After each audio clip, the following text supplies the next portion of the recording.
চলো কাকাতো বোনের মানে সেকেন্ড বিয়ের মানে বিদায়ের পার্টটা তোমাদের সবার সাথে শেয়ার করি। তো আগের ভিডিওতে আমি শেয়ার করেছিলাম যেহেতু বাসি বিয়ের জামাই স্নান এবং সাত পাক সেগুলো। তো রাধে রাধে প্রিয় বন্ধুরা, সবাই কেমন আছো? আশা করেছি সবাই অনেক ভালো আছো এবং আমিও অনেক ভালো আছি তোমাদের সবার আশীর্বাদে। তো চলো প্রথমে ভিডিওটা স্টার্ট করেছিলাম, আমরা সবাই বাইরে গিয়েছিলাম ফটোশ্যুট করার জন্য, যেহেতু পরিবারের সবাইকে নিয়ে বোন ফ্যামিলি ফটো কিছু তুলেছিল। তারপর এখানে ওদের দুজনকে বসানো হয়ে গিয়েছে যেহেতু বিদায়ের সময়টা চলে এসেছে তার কারণে। তো পুরোহিত মশাই প্রথমে ওনাদেরকে আশীর্বাদ দিয়েছিলেন, তারপর কাকু এসেছেন।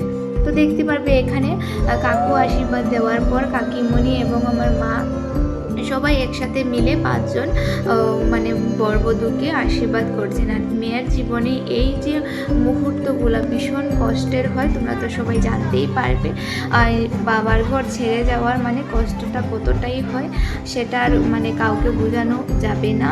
যে দেখতে পারবে এখানে ও অনেক কান্না করছিল, তাই অল্প মুহূর্তগুলো ওর বিয়ের মানে বিদায়ের সেগুলো আমি করে রেখেছিলাম, তাই ভাবলাম তোমাদের সবার সাথে শেয়ার করি।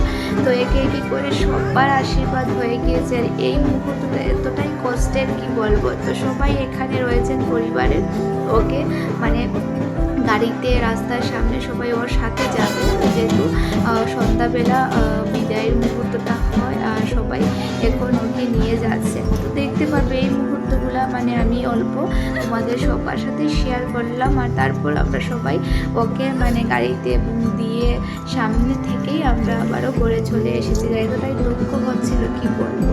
তো এই যে তোমাদের সবার সাথে শেয়ার করলাম বোনের বিদায়ের মুহূর্তগুলো। তারপর আমরা সবাই একে একে করে আবারও ঘরে চলে এসেছি। আর এখানে দেখতে পাবে পুরো বিয়ের প্যান্ডেল মানে বিয়ে বাড়িটা মানে পুরো নীরব হয়ে গিয়েছে যেহেতু বিদায়ের একটা মুহূর্ত। তো অতটুকু ছিল। সবাই ভালো থাকো, সুস্থ থাকো, আবারও দেখা হবে, টাটা।